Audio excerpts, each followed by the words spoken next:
You want more monkey?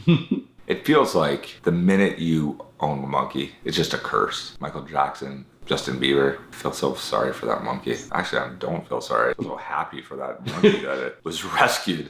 Is Bubbles still alive and kicking? Who's Bubbles? Michael Jackson's monkey. How do you not know Michael Jackson's monkey is Bubbles? Although I like to repeat, how do I know that his monkey is named Bubbles? Why would you think I'm keeping tabs on Michael Jackson's monkey?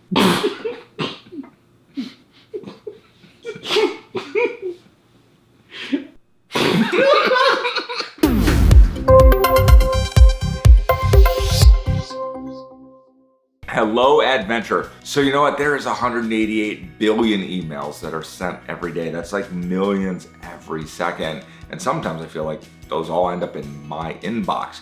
Well, it's because some of those are not thoughtful. And I hate spammers. And you should hate spammers. And the world hates spammers. But email is not dead. It's just evolving. So email needs to be a part of your overall plan of influence. The biggest thing you need to understand about how it's evolving is to get bigger, you actually need to get smaller. And that is why you keep talking about is you want to create things in smaller groups. You want to create lists. And so you don't want an email to just go out to everybody. So I might send an email that just is to a smaller group that says, hey, I want to include you in this adventure. Here's a thought or an idea. Well, you want to watch that. So when I've gone and sometimes launched a product or a Kickstarter project or something like that, I'm emailing just a smaller group of people to say, hey, I want to get your input. Give me that feedback. Or what I'm doing is sometimes I'm doing what's called like a roundup where I'm saying, hey, here's a lot of really great things that maybe I've tweeted about, or like here's a great website that you might like, or here's a great tool. So what I'm doing is I'm maybe taking a best of and I'm doing what's called a roundup, and I'm sending that email out as a best of, but they're also linking to that social media. So it's a way to do that. So you'll use email for lots of different ways, whether that's promoting your event or it's talking about the big launch that's coming up, or just keep them updated on your events or your products. This is super important that you have not a strategy for email, but you have thoughtfulness around email. One of the tools that I love to use that you can use for free, that is available online, but also has an app that's associated with it, is called MailChimp.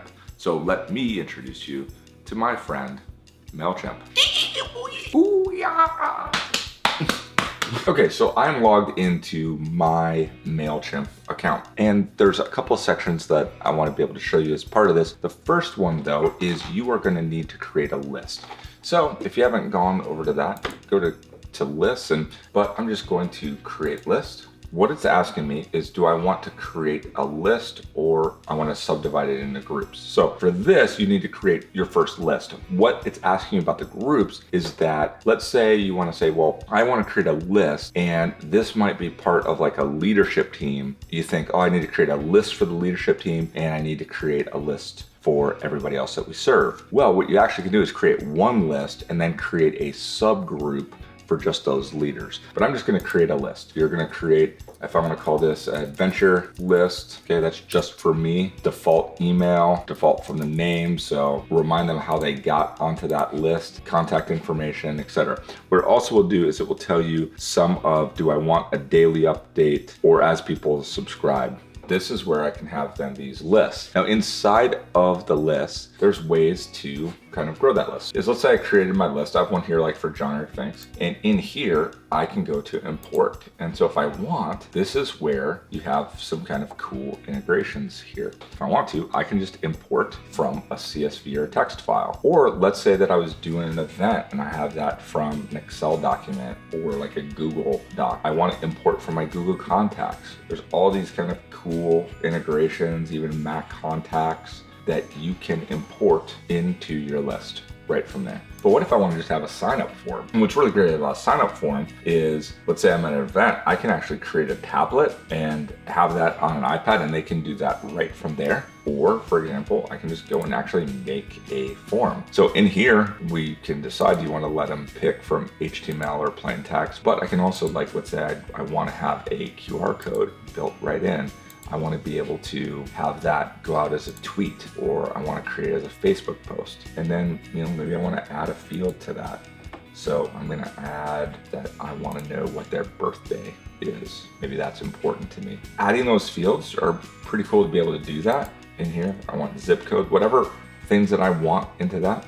But I also can design it, change maybe like a background color. So if I want the text to be a different color to kind of match some branding or something like that. I wanted to show you that because once I create that form, that link that I showed you earlier, this link right here, I can take that, then it will basically load up this page where people can do that. In addition to just doing a general form, I can actually take that form, and that's what's called an embedded form, which all that is that gives me a code that if you're familiar, like if you have a blog or if you have a website, you can embed that right into there, as well as we showed you that there are several of those form integrations. And one of the new things that they're even doing is that you can add a sign-up form right to your Facebook page. So as you start to think about that, wow, that is just so many ways that you need to have a list, but then here are so many ways to get names into that list for you to be able to do that. And then you want to create a campaign. So if I want to create kind of a new campaign, I'm going to send a regular campaign. The other thing I want to show you is what's called an A/B split. This is part of one of the things that I do as a growth hacker is that I'm looking that if I can get a 4 or 5% change into something, that at Facebook, if I can change something, 2-3% on a page, that can make them $10 million.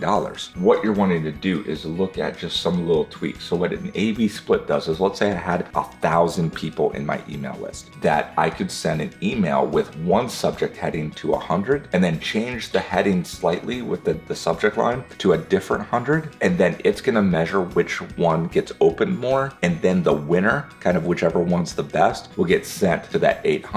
But if it's a 10% difference and I send it to them that 800, then that means that 80 more people are opening up my email that wouldn't have the other way. And then what's nice about MailChimp that I like is that you can select a template. And so you can find something that you think will work for you, and that's built in. But what's also great is besides these basic templates, which it creates this whole entire system for me where I literally can drag and drop these blocks in. So if I say, oh, you know what, I want to add images into it, I have now images into it. Now it's all ready to send. So hopefully what you're seeing is that MailChimp should be added to your adventure backpack, that using email can be a great way to invite people into your adventure. So you need to create that free account.